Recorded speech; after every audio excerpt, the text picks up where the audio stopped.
He's the first sitting head of state to appear before the International Criminal Court. Kenya's president is accused of instigating violence during the 2007 elections. But to what extent is the court on trial as much as the president? This is Inside Story.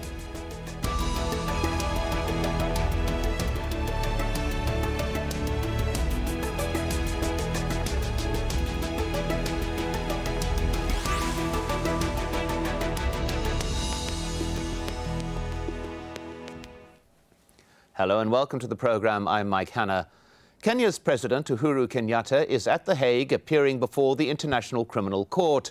He's facing charges of crimes against humanity for his alleged role in the violence that killed at least 1,000 Kenyans after the disputed elections of 2007. But his case has been fraught with difficulty. It's faced the possibility of collapse because of the lack of evidence. Evidence, prosecutors say, President Kenyatta's government has refused to disclose. And the court itself has been accused of political bias and even incompetence. Kenya was among the ICC's most staunch supporters when it was set up 12 years ago. But that support is no longer shared by the African Union, which says the court's bias against Africa makes a mockery of its stated goal to bring an end to global impunity. According to the ICC's own statistics, all 21 cases of the cases pursued by the court have been against Africans. And every one of the 36 people indicted by the court has been African too. But the ICC can't be accused of not being representative of Africa. The court's chief prosecutor, Fatou Bensouda, is from Gambia, and the largest bloc of members, 34 out of 122 states, are African nations. Later in the program, we'll speak to Luis Moreno Ocampo in Buenos Aires, a former chief prosecutor at the International Criminal Court. But first, let's bring in our two other guests. Joining us from The Hague, Esther Waweru, Program Advisor on Transitional Justice at the Kenya Human Rights Commission. And from Nairobi on Skype, Dennis Kode, Director General of the Institute for Democracy and Leadership in Africa. Welcome to you both. Let us begin with Esther Waweru. These issues of bias, the complaints of bias against the International Criminal Court, particularly serious. Do you think that there is any grounds to the claims that there is bias in the court's activities? I'll begin by saying that the International Criminal Court is an independent judicial institution. It would be wrong to make assumptions that there is any form of bias at the International Criminal Court. But if we do look at the majority, well, all the cases that have actually been prosecuted are in fact against Africans. That is entirely true, but one has got to look at various other factors around why we have all the cases before the ICC as being African. One is the fact that African states actually do form the biggest block of state parties to the Rome Statute, the statute that establishes the ICC. But most importantly is to note that the ICC will not intervene in any situation unless that particular state, which has the primary responsibility to prosecute crimes within its territories, is either unwilling or unable to prosecute those crimes. In the case of the various cases that are before the ICC, which are from African countries, we can actually see that they are there by virtue of the various trigger mechanisms within the Rome Statute. So it's either by referral by the states themselves, for instance, in the case of Uganda. It could be through the proprio motu powers of the prosecutor, as in the case of Kenya, or by referral by the Security Council, as in the case of Sudan. So when you look at all this, you then have to ask yourself why perhaps do we still have African states before the ICC? It is clear that, and if I can use the case of Kenya, that Kenya was not willing to prosecute the crimes that arose from the 2007-2008 post-election violence. So on that account only, we must accept and admit that indeed the jurisdiction of the ICC has been invoked by the failure by African states to prosecute those crimes within their own territories. Well, Dennis Kode in Nairobi, apologies for the quality of the Skype signal. But Dennis Kode, your view of this, the allegations, the complaints of bias, of an African focus by the ICC? Well, thank you very much. That is neither here nor there, because I believe that is just an excuse from the African leaders. I mean, Kenya, for instance, is one of the founder members of ICC by being a signatory to the Rome Statute, which formed the ICC. So it cannot be a situation now, that it does not favor Africa only when we have African cases before it. I think it is just an excuse by African leaders who are not really looking for and trying to get an excuse not to face the issues at the ICC. Well, Esther Waweru, let's just take a look at the Kenyatta case in particular. There has been criticism of the ICC's handling of the case, procedural problems, the issue of disappearing witnesses, and now the ICC is asking for an indefinite adjournment so it can get the evidence that it says it has not received to date. What is your opinion of these procedural issues, problems that are plaguing the case? I think that the concerns being raised around the case against President Uhuru Kenyatta are indeed valid. But we need to remember that the Office of the Prosecutor has strongly indicated that there have been incidences of witness tampering and intimidation that has resulted in a number of witnesses withdrawing their testimonies before the court. Secondly, the prosecutor has also indicated that the Kenyan government has not effectively cooperated with her requests to hand over critical documents that would enable her to proceed with the trial against the president.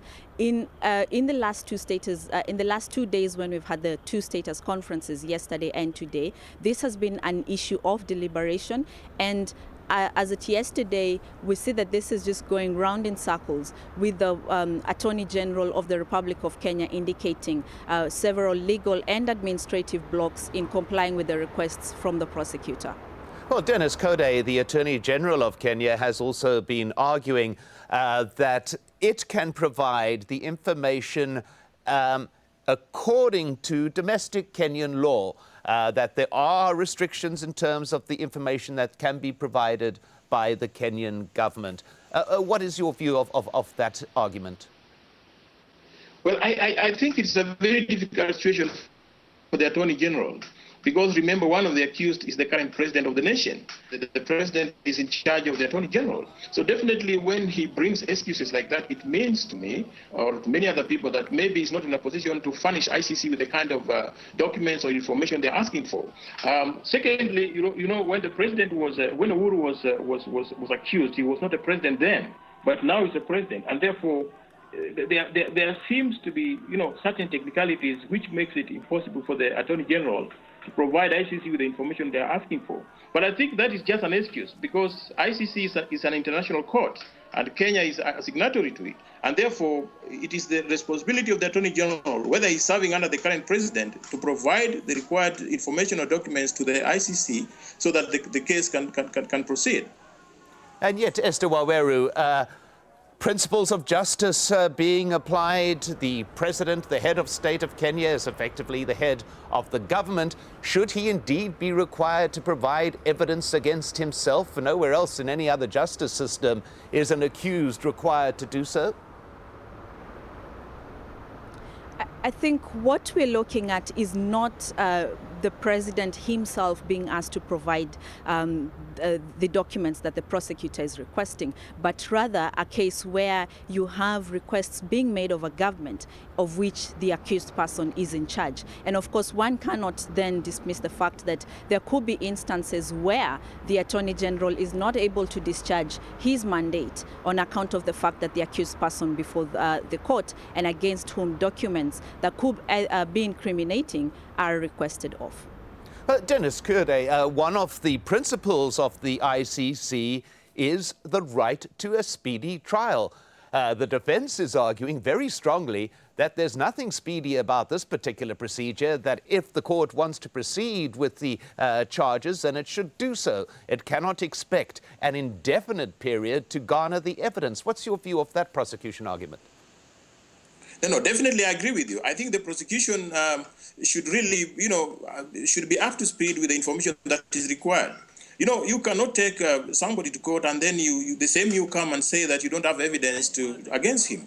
I mean, sometimes it makes sense when this argument comes about that ICC did not conduct its investigation properly. Well, the case of Uhuru and this deputy, and more so the president now, Uhuru, where the ICC has officially confirmed that they don't have, witnesses on the case, it means that there was an elapse in terms of investigation or in terms of executing certain mandate. And therefore, what people expect, especially victims, is justice. And people are not ready to listen to excuses from the prosecutor that we are not able to get this or get that, because the ball is in their court. Well, Esther Waweru, it must be remarked as well that Uhuru Kenyatta has appeared before the court as a private citizen. He has actually handed over the presidency to his deputy, and he is appearing in court. Does this actually imply an acknowledgement of the court's jurisdiction? His argument is simply that he's innocent. He's not arguing against the court per se. Would that be correct? I think that is a fair statement to make. Indeed, Uhuru Kenyatta's appearance before the court is a clear indication that he does recognize the ICC as a credible judicial institution under whose jurisdiction he now is on account of being an accused person. So yes, it is fair to say that he is willing to come before the ICC and prove his innocence. It is indeed his right as an accused person to do that. But also I hasten to add that within the requirements and the special terms that were set for his conditional release in 2011, they do require him to make appearance in court as and when the court requests of such physical appearance. Dennis Kode, just to move beyond the particulars of this particular case and look at the ICC structure generally. Now, one of the principles of justice is something that is applied equally to all. Now, one country that is not a signatory to the treaty, the Rome Treaty, is in fact the United States. Now, the most powerful country in the world, its absence from the ICC, to what extent does that continually threaten the legitimacy of the International Criminal Court itself? It does. I mean, it's arguable. But again, you cannot compare United States with Africa. Of course, United States as a developed country and other developed countries believe in the rule of law, in justice, and believe in democracy.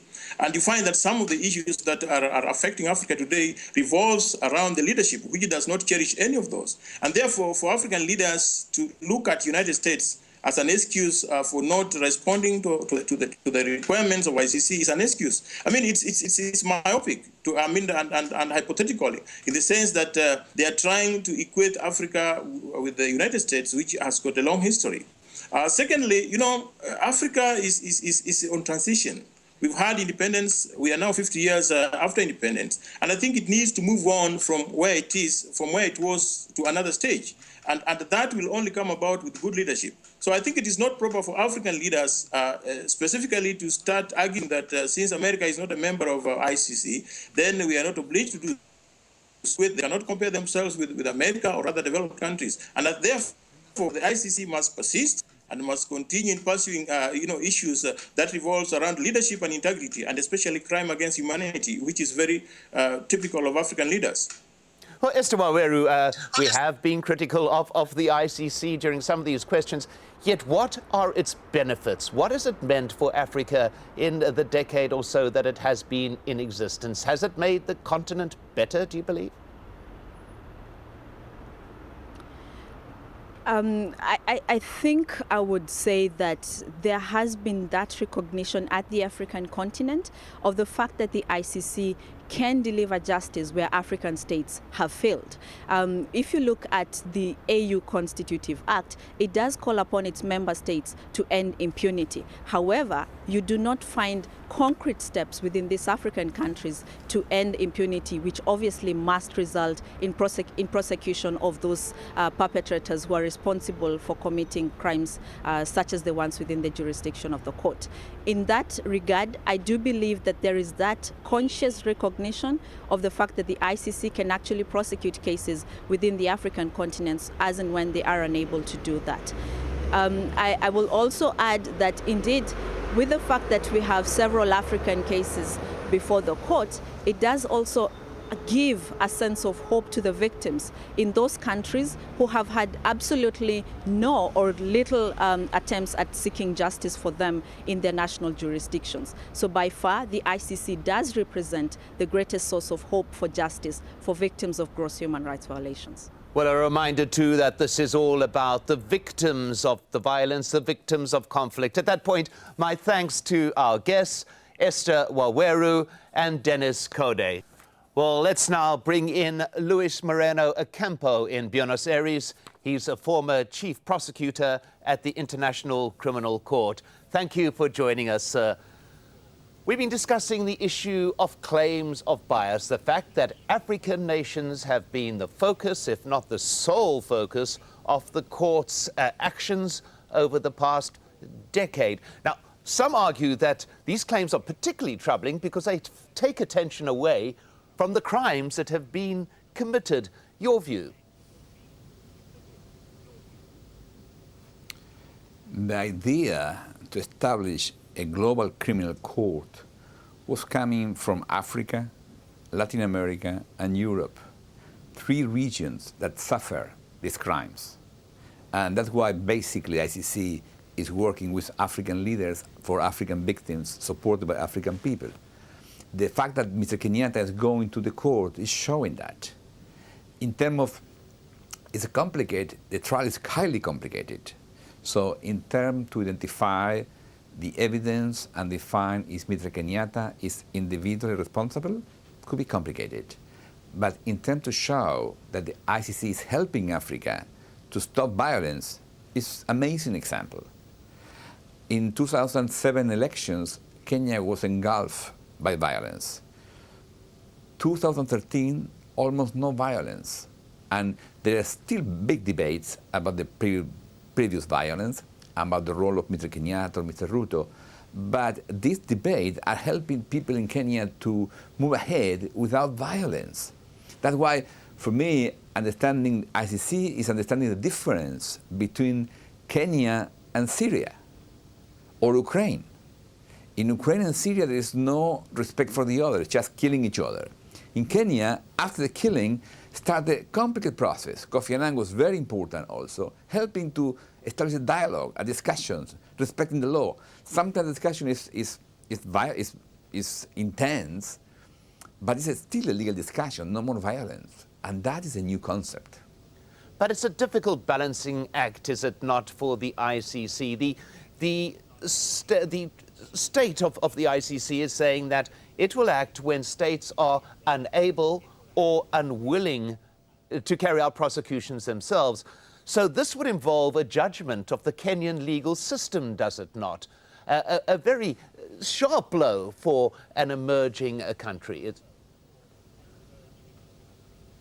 No, in fact, the rule is the ICC never made an analysis of the institutions. It's just as a normal court, ICC check if there was a previous case or not.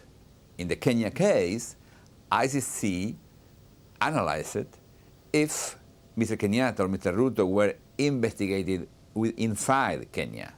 And because the judges found no, they are not, they took the case. But you have to remember, Kenya signed the treaty. No one imposed ICC on Kenya. It was a sovereign decision of the Kenya government to join ICC. And before I opened the situation in Kenya, I went to Nairobi, I met President Kibaki and Prime Minister Odinga and invited them to refer the case. If not, I will do it. And President Kibaki explained to me, I cannot refer the case. You will end indicting some of my people, but we'll support you. And in fact, in a complicated way, they did support. Now, Prosecutor Bensouda is demanding more support, more cooperation, and that's a very important point. But all this complicated process is moving ahead. Kenya is still discussing the problem. I think Kenya could do more for the victims, but at least Kenya is stable, is no violence, and it had a previous peaceful elections. That is a big achievement. And you mentioned, too, that President Kenyatta has chosen of his own accord to appear before the court as a private individual. He's handed over the leadership of his country to come and appear before this court. Although he's insisting on his innocence in this, it does appear that he's accepting the jurisdiction of the court, is it not? No, I think President Kenyatta, remember, in 2011, I cross-examined President Kenyatta in court. So President Kenyatta always accepted the court and always accepted the judge's decisions. So that is very important. President Kenyatta, maybe sometimes he has bad opinion, but he's still going and respecting the court. That's important. It's showing how complicated the relation, but it's showing African leaders are respecting the ICC and working with it. Now, there has been criticism, too, of the procedures within the ICC. In this particular case, for example, there have been issues with witnesses. Now the court is arguing strongly that it still needs more evidence. It's asked for an indefinite adjournment. And yet it is asking Kenya itself to provide that evidence. In other words, the President of Kenya is effectively being asked to provide evidence against himself, or certainly the government that he heads is being asked to do so. Is that not against a principle of justice, that you have the right not to furnish evidence that would incriminate you? As an individual, yes. You should be respected as an individual, but Prosecutor Bensouda is asking the Kenya government, which is not Mr. Kenyatta, to support the investigation. And that is paradoxical, but it's legally perfectly correct. Paradoxical indeed, but very problematic in terms of a government going against a sitting head of state, which is what is happening in this case, or what is being asked of the government to do in this case. But that's why it's so remarkable that President Kenyatta went to the court and accepted the jurisdiction. Compare President Kenyatta with President Bashir. Completely different, completely different. President Kenyatta is respecting the court, going to the court, giving his point of view, alleging he's innocent. That's fine. He has the rights to do that, but he's respecting the court. And Kenya is still engaged with the court. Kenya never withdrew the court. That, I think, is the most remarkable. It's complicated discussion, difficult discussion, and I feel bad because the victims are still looking for justice, but the process is moving forward, and President Kenyatta is respecting the court.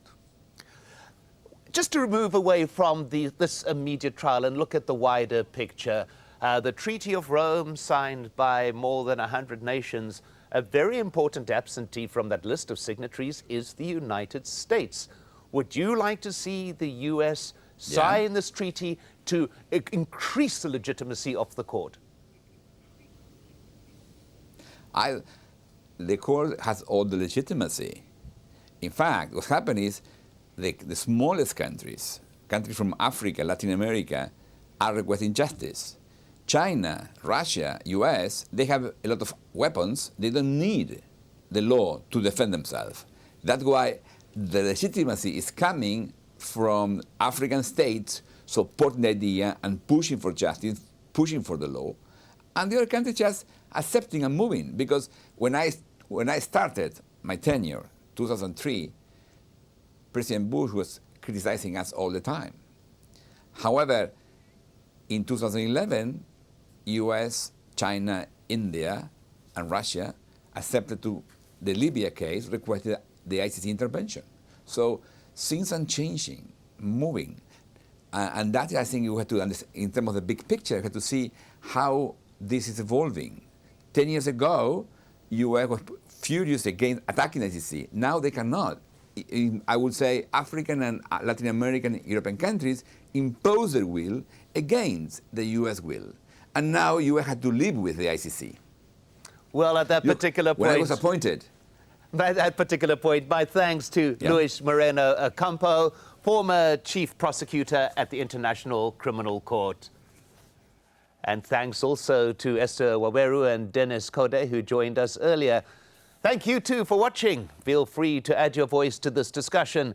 You can leave your comments on facebook.com/AJ Inside Story. We're also on Twitter. Look for @AJ Inside Story. I'm Mike Hanna. From me and the team, goodbye for now.